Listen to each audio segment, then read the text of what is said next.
আজকের এই ভিডিওতে আমি আপনাদের জানাবো হোয়াটসঅ্যাপের 3টি নতুন আপডেটেড ফিচার্স এসছে, যেগুলোর সাহায্যে আপনি হোয়াটসঅ্যাপটাকে আরও ভালোভাবে ইউজ করতে পারবেন। যেমন আপনি ধরেন যে কোনো একটি ফটো আপনি আপনার ফোনে তুললেন, কিন্তু আগে হোয়াটসঅ্যাপের মাধ্যমে পাঠালে ফটোর কোয়ালিটিটা কমে যেত, কিন্তু বর্তমানে নতুন ফিচার্স এসছে, সেটার মাধ্যমে এইচডি ফটো পাঠাতে পারবেন। আরেকটি নতুন ফিচার্স হলো, আপনি আগে শুধু আপনার ভয়েসটা রেকর্ড করে পাঠাতে পারতেন, বর্তমানে কিন্তু আপনি আপনার ভয়েসের সাথে ভিডিওটাও রেকর্ড করে পাঠাতে পারবেন।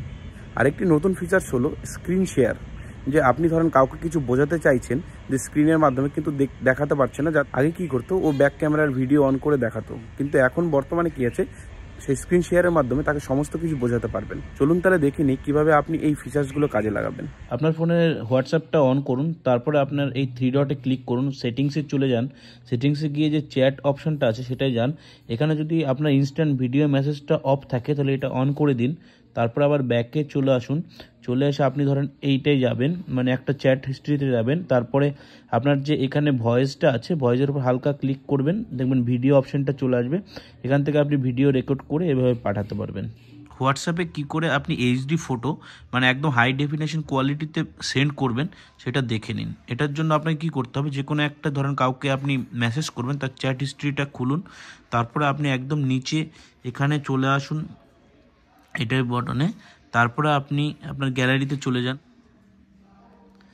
যে কোনো একটা ফটো চুজ করুন।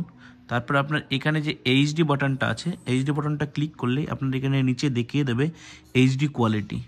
এবার এটা আপনি সেট করে দিন, আপনি সেন্ড করে দিন, তাহলে আপনার এইচডি কোয়ালিটিতে ফটোটা সেন্ড হয়ে যাবে। 3 নম্বরটা হলো, আপনার যে কোনো কারো একটি চ্যাট হিস্ট্রি ওপেন করুন, তারপরে এখান থেকে আপনি যে ভিডিও কলের অপশানটা আছে ওটার উপরে ক্লিক করুন। তারপরে আপনার একটা ভিডিও কল চলে যাবে এবং তারপরে আপনি একদম নিচে চলে আসুন, যে একটা অ্যারো চিহ্নের মতন আছে ওটার উপর ক্লিক করুন। তারপরে স্টার্ট রেকর্ডিং বলে যে অপশানটা আসছে, যে আপনার স্ক্রিন শেয়ার বলে, এবার আপনার স্ক্রিনটা এভাবে শেয়ার হয়ে যাবে এবং আপনি আপনার স্ক্রিনে যা দেখাবেন বা যা বোঝাতে চাইবেন অপোনেন্টে যে আছে, যেমন এই মোবাইলটা আপনি দেখতে পাচ্ছেন, অপোনেন্টে যে আছে আপনি সমস্ত কিছু তাকে আপনার মোবাইল থেকে সেগুলো দেখিয়ে বুঝিয়ে দিতে পারবেন। এই যে অপশনটা আছে, এই অপশনটা হলো সবচেয়ে বেশি হেল্পফুল, কারণ আপনি ধরেন বাড়ির বাইরে আছেন এবং আপনার বাবা মা কিছু বুঝতে পারছে না, বা আপনার পরিচিত লোক বয়স্ক যারা তারা বুঝতে পারছে না, তাদের আপনি এভাবে স্ক্রিন শেয়ার করে তাদের সমস্ত কিছু আপনার মোবাইল থেকে দেখাতে পারবেন এবং বোঝাতে পারবেন। অতএব এই 3টে অপশনের ভিতরে কোন অপশনটা তোমাদের বেশি ভালো লাগলো সেটা একটু কমেন্ট করে জানিও।